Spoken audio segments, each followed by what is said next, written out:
as most of you will know by now, this meeting is about trying to get rid of, delete, as it says in the flyer, the big tech companies like Palantir, Oracle, Cisco, who've been supporting the genocide. They've been supplying Israel with AI and surveillance technology and generally supporting the genocide in Gaza and the wider system of apartheid. But what it is very important for me tonight and to link to the campaign itself is the context of what we are enduring and why it's so important to continue the work, the efforts, the joint mobilization around Palestine and the basic issues of the human rights that is violated seriously in Palestine, but in my eyes, it's affecting the whole international system. When we're allowing genocide to take place for 3 years and the international society is doing nothing, the UN is not able to stop this genocide, this is very dangerous for all of us and not just for the Palestinian people. And the way how Israel were able to continue, not just in the killing and the destruction that we are seeing in our cell phones and TVs, but on the daily violations of all daily life of the Palestinian people in a very normal way, should be worrying.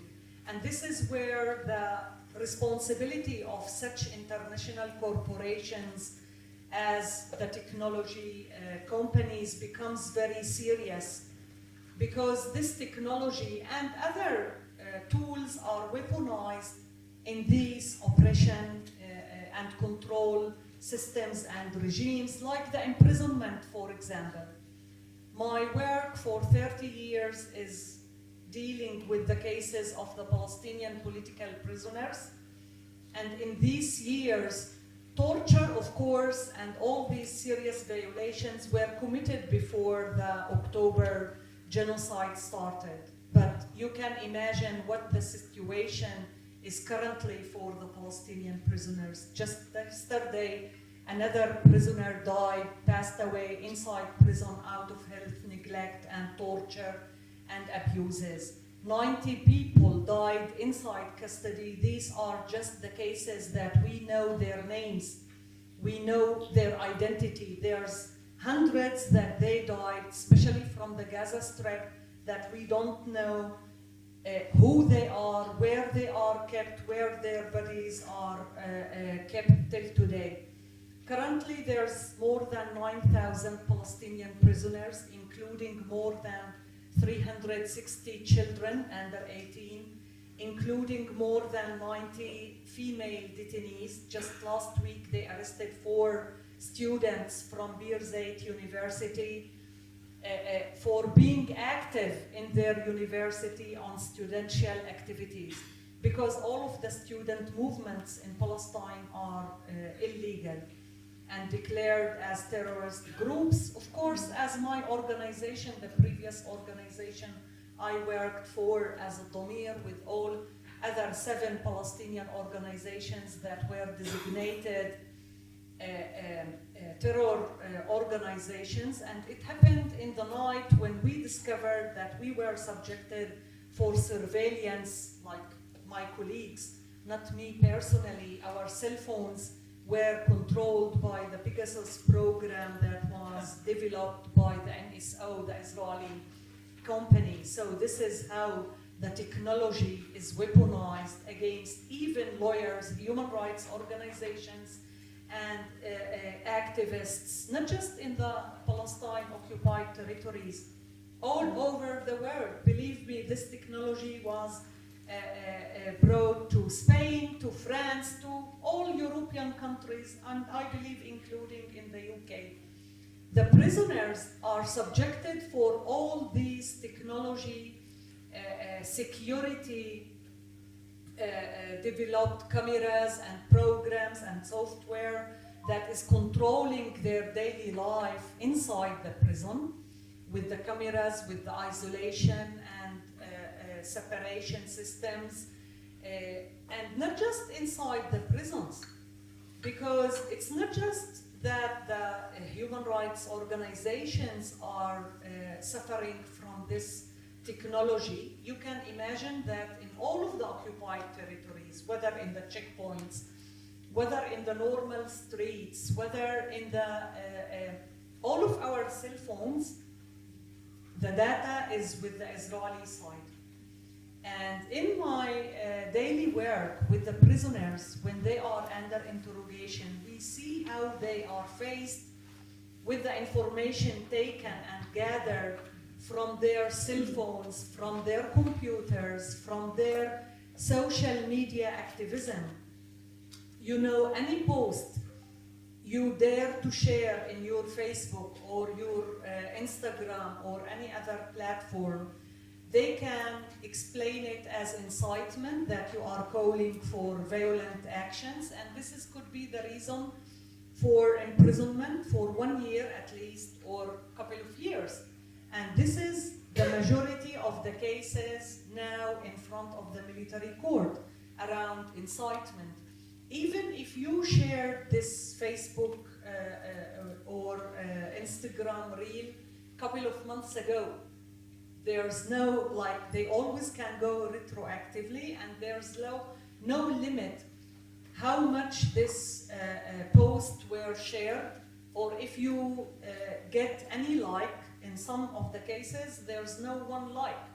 Like, it's enough that you put it there and you shared it, and this is the reason for long time imprisonment. So this is how all these technologies developed in order to maintain the control. They still, you know that they declared Al Jazeera and other media channels as illegal entities as well. And they were searching in our cell phones if we have the channels in our mobiles. They were stopping people in the checkpoints and asking all of them to open their cell phones and check if you have a Telegram channel for Al Jazeera or for Al Mayadeen or any of the banned channels. And it's about the control. So this is, and the control is connected to the colonization and the big project of colonizing the Palestine and beyond Palestine. And you can see now that they are expanding to South Lebanon, part of Syria, and they're looking into Egypt and Jordan as well. So I mean, this is the main point here, how we can join efforts in order to stop this colonial apartheid regime, and not to just end this colonial apartheid regime, to find those who committed all these serious crimes accountable. If the international society is not able to do this, this means the end of the arena of human rights that was developed after Second World War. As simple as that. For me, as a lawyer, I wasn't never fighting against torture just for the sake of the Palestinian prisoners or death penalty. Death penalty actually wasn't implemented in the occupied territories, even though in the military orders it was existing. But now, after the new amendment that took place 2 months ago in the Israeli parliament, that they confirmed the death penalty, I'm sure that they will start executing prisoners, although, as I mentioned before, they don't need the law, because anyway, they already kill Palestinians outside and inside prison with different, there's daily attacks by settlers and army soldiers that they are shooting and killing Palestinians without any consequences, without any accountability. But now it would become legal, and the process would be shown as it is a fair trial procedure, and then it ends up with executions.